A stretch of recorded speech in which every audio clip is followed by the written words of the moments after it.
Hello friends, myself Envy Lahamge, Assistant Professor, Department of Computer Science, MVP Samaj, Nasik. Video.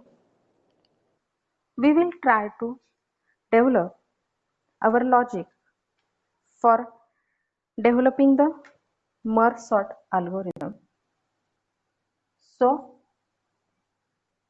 as usual, there are fixed number of steps like we have to accept one array, number of elements in that array, then apply it through some algorithm steps, and finally we will get the sorted function. So first of all, by our regular mechanism, we will start with the main header file, that is the hash include stdio.h. Then we will declare the sort functions, that is the merge sort, and as usual we will pass it the array lower bound and the upper bound. Then for this purpose we have to create one another function, that is the merge function, through which we will try to separate the elements by some mechanism. So here we will pass the lower bound, upper bound and the middlemost element. Now we will start with the main function, that is the void main. Now we will create one array, that is the integer a. You can take here the size or you can keep it blank as it is. It may not create any problem. Then we will accept the n for the number of elements, I for the for loop. Then we will accept user for number of elements.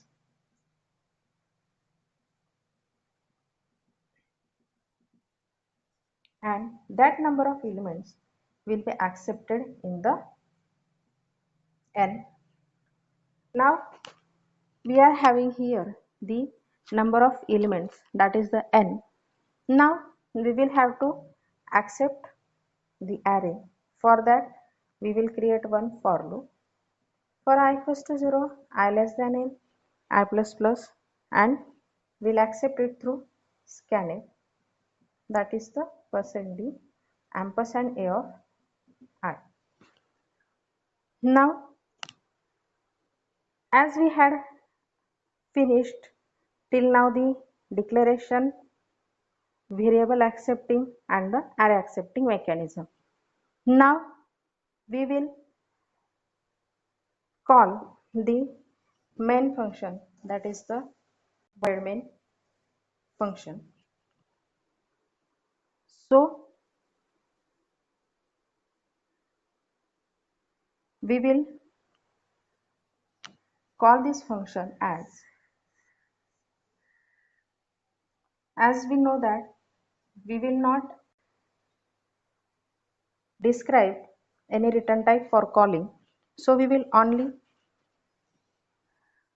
call the sort function, that is the merge sort, and here we are passing the actual array elements, means actual data accepted in the main section, that is a is the array, 0 is the first index and n minus 1 is the last index.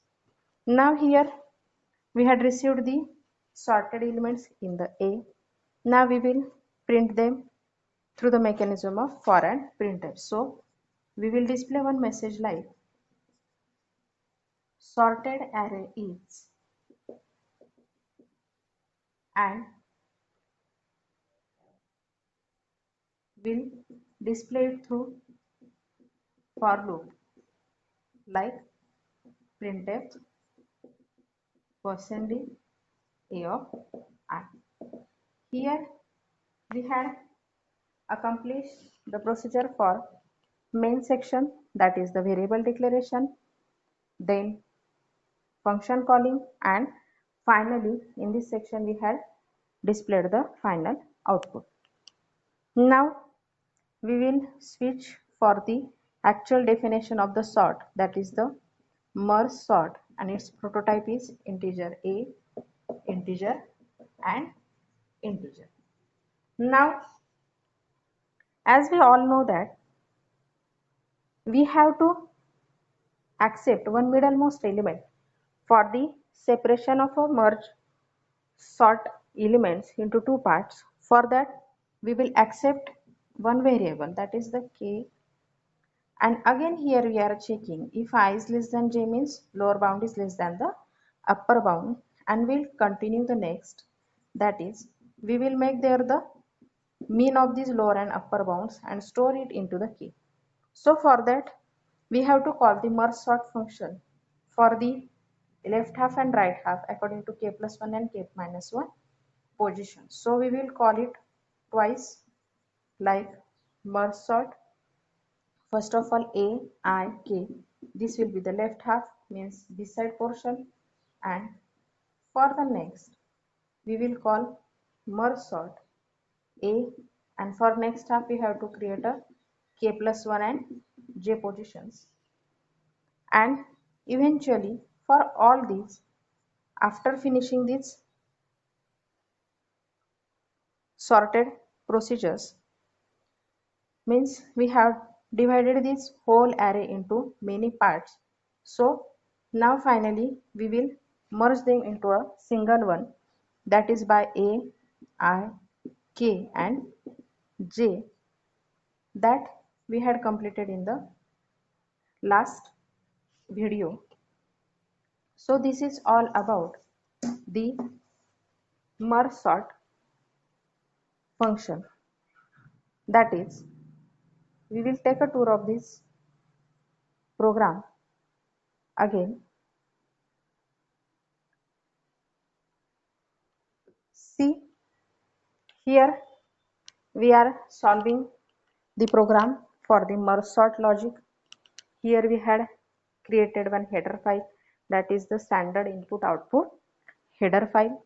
Then we had created the two functions, that are merge sort and merge. Merge sort for dividing one array into small parts, and after accomplishing this division we will merge them into a single through this merge function.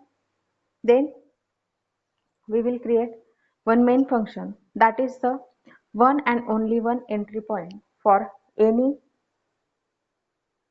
C or data structure program. Then here we had created one array, number of elements in that array, and add for the for loop mechanism. Then we will display the message like number of elements user will have to enter, then accept it into the n. Then we will accept the array in the scanf statement. Now here we are calling the merge sort by passing the a which we had accepted here, and 0 the lower index, n minus 1 is the upper index. Now at the last we are getting the sorted array in this a, so we will print this array. So sorted array is, and print it through the for loop and printf mechanism. Now we will describe the logic for the merge sort. What we have to actually do, that we have to take one lower bound in I, upper bound in j, and we'll have to divide according to their mean. So we are creating the k and calling this half again and this half again as k minus 1 and k plus 1 positions, or eventually we can take as a k and k plus 1 also. So here we had called the two merge sort functions, that is the merge sort ak plus 1j. See carefully here that these are the recursive functions. These are not a single functions. These are recursive, means they will repeat itself again and again and again till it not get the final answer. So they are called as a recursive functions. And after finishing these two functions, we are merging them through the merge function. This is the all scenario or the basic logic behind the merge sort.